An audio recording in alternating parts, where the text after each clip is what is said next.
Professor, eu queria que o senhor falasse um pouquinho sobre a Agenda 2030, citado pela Cláudia, inclusive. Eu já ia perguntar, acabei esquecendo, obrigada, Cláudia, por lembrar, sobre a Agenda 2030 e uma questão que é sobre a China. A China está aí cada vez mais crescendo dentro do Ocidente, colocando ali seus tentáculos em tudo que ela pode. Ela fez isso começou pela África, e ela veio descendo, subverteu o Chile, aí foi para a Argentina, e agora ela chegou no Brasil, querendo forçar uma entrada, nossa soberania. Isso também faz parte aí de um progressismo, porque a China é comunista. Inclusive, agora tem um colégio no Rio de Janeiro, que o aluno tem 10 horas de aula, as 6 horas primeiras são só de mandarim, aí 3 horas, parece que é 3 horas de inglês e 3 horas de português, mais ou menos uma conta assim.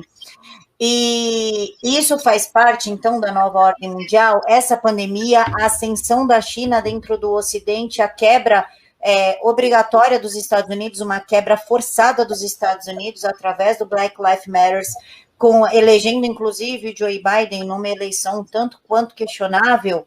Isso tudo faz parte dessa nova ordem mundial com essa Agenda 2030? A Agenda 2030 é uma espécie de síntese, né? De todas essas iniciativas, do ponto de vista sempre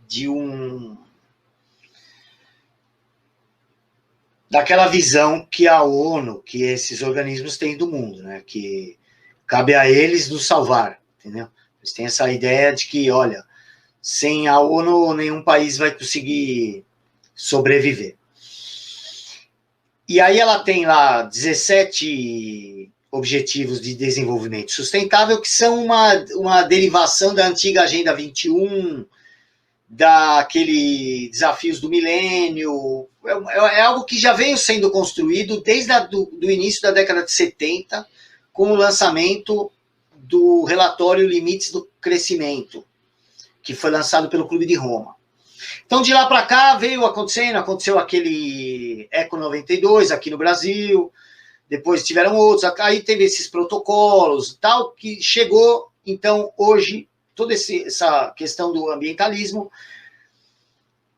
deu origem à ideia da Agenda 2030. Só que a Agenda 2030, por ela também ter dado essa coisa dos desafios do milênio, ela assimilou outras coisas fora da área ambiental, mas sempre do ponto de vista desse conceito de sustentabilidade que é muito usado no ambientalismo, né?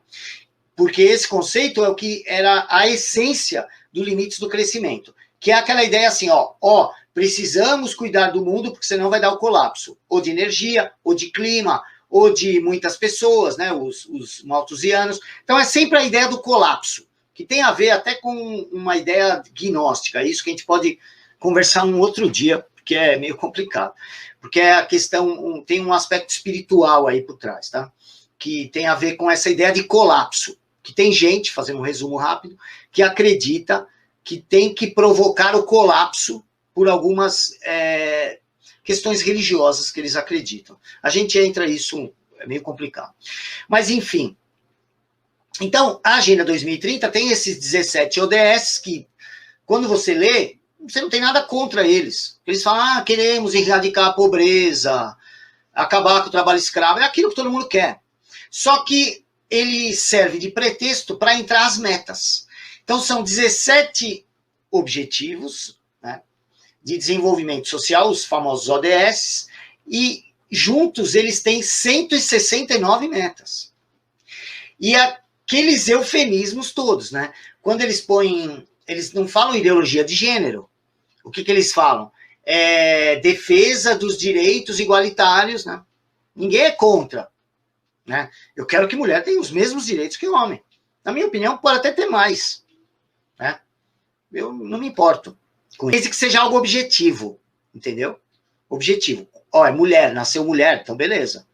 Tem 30 anos, é 30 anos, tá aí no documento. Tem que ser objetivo e não algo, porque o cara tá se sentindo mulher com 25 anos, então eu tenho que chamá-lo de mulher de 25 anos.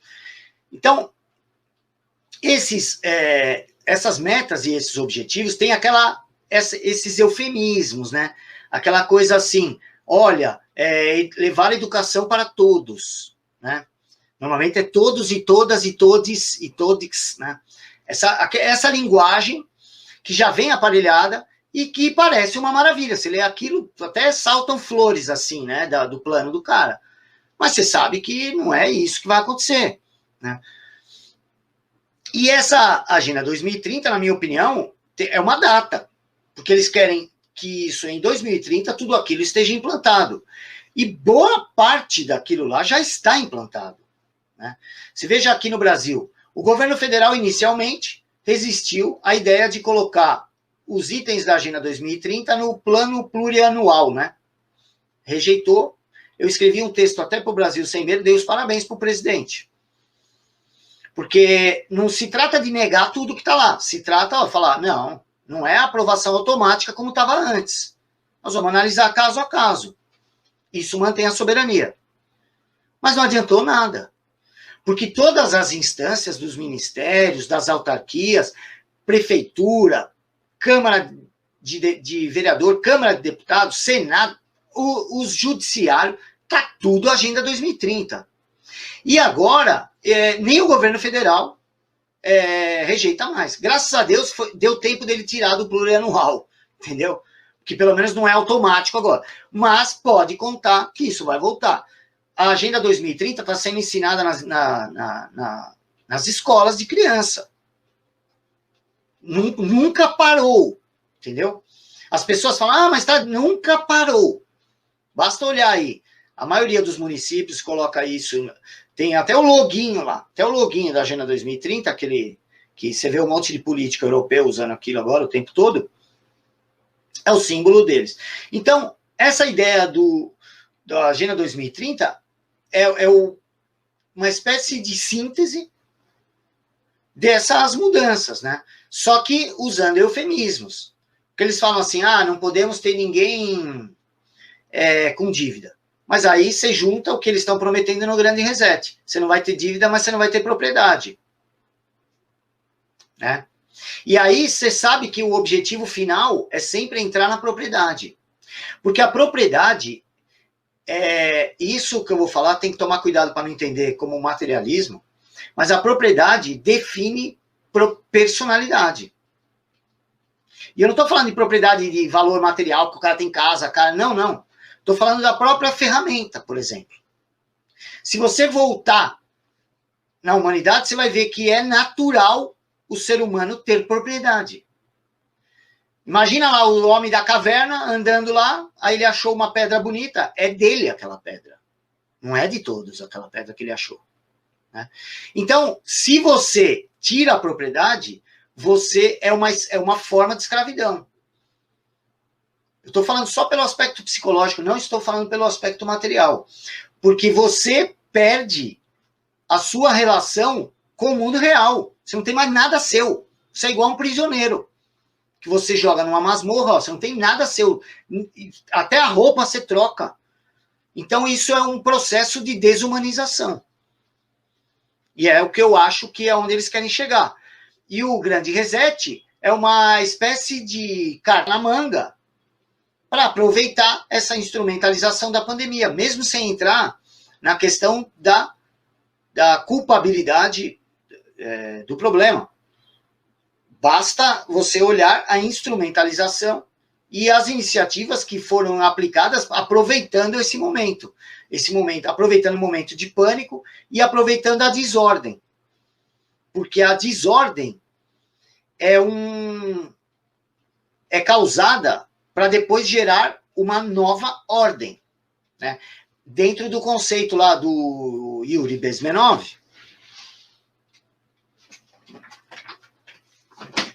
aqui, ó, que é o ex-agente lá, ele tem essa teoria da subversão, que é desmoralização, desestabilização, crise e normalização. Então nós estamos vivendo a crise, seja a crise de credibilidade das instituições, crise econômica, crise sanitária e crise psicológica de insegurança de uma população que se vê dependente de uma solução que venha de fora, né, que venha do Estado. Né? É por isso esse desejo de infantilizar a sociedade, para cada vez depender mais do governo. Né? Então, nós estamos nesse processo, e a normalização vai ser algo como o grande reset, ou algo como a implantação definitiva do restante aí dos itens faltantes da Agenda 2030, ou seja, vai ser a imposição de uma nova ordem. Então, o caos sempre favorece esse processo. Porque toda vez quando vai colocar ordem, pode reparar, na história da humanidade, todas as vezes que tem alguma crise, ela gera acúmulo de poder. Eu escrevi 3 artigos agora para a revista Terça Livre, seguidos. Foi crise e poder, crise e controle e crise e transformação. Né? A ideia de acúmulo de poder, a ideia de controle sobre a população e a ideia de transformar o ser humano está sempre envolvida em toda crise, como resposta a uma crise. E sempre a ordem imposta após o caos é mais rígida que a ordem anterior ao caos. Ou seja, então é uma escalada de fortalecimento da opressão do regime. Cada crise fortalece mais o regime, ao contrário do que as pessoas pensam. Veja que algumas pessoas falam, quando acabar o dinheiro vai acabar o comunismo, não é? As pessoas falavam assim. A própria Margaret Thatcher falou essa bobagem. Quando vai acabar o regime, né? Não vai não, olha Cuba. A crise, a miséria fortalece o poder. Veja a Coreia do Norte, tá? Até canibalismo tem lá. E o que acontece? O poder está cada vez mais forte. A miséria fortalece o poder. Veja o que aconteceu lá na Ucrânia com o Stalin. Né? Holodomor, né, professor? Exatamente. O que aconteceu ali? O Stalin perdeu o poder porque ele matou 9 milhões de pessoas de fome, 10 milhões, cada um fala um número. Ele ganhou o poder. Então, nós estamos vivendo isso agora de novo. Tá? Acho que era isso. Professor, o que podemos esperar, então, principalmente para o Brasil aí nos próximos 6 meses? Porque a gente está vendo a crescente do Supremo Tribunal Federal, a Frente Parlamentar Brasil-China na Câmara dos Deputados agindo com toda a força, inclusive suprimindo nossos direitos e querendo impedir que nós falemos contra a China. O Fausto Pinato entregou um inquérito prontinho para Alexandre de Moraes. Esse inquérito, nos mesmos moldes do 4828 e das fake news, vai começar a correr, e lá consta as pessoas que alcunharam a China, acreditaram a China a história do vírus, e as pessoas que criticam em demasia o Supremo Tribunal Federal. A China colocando os braços aqui no Brasil de uma forma sem precedente, nunca vista antes. E a CPI, que virou a CPI em defesa da China e da cloroquina. Tendo esse cenário, o que podemos esperar para o Brasil nos próximos 6 meses? Você tem como dar no pé? Eu também não tenho. Não. Então a gente tem que se virar. Assim, mas o pior é que vai dar no pé para onde, né? Também o problema é meio generalizado. Então, nós estamos... Eu não acompanho... eu acompanho, assim, como um espectador normal, a política cotidiana. Quem me conhece sabe que eu quase não falo da política do dia a dia, porque eu não acompanho tão bem como você, como eu vejo a Paula Marisa, a Valéria Bernardo, né?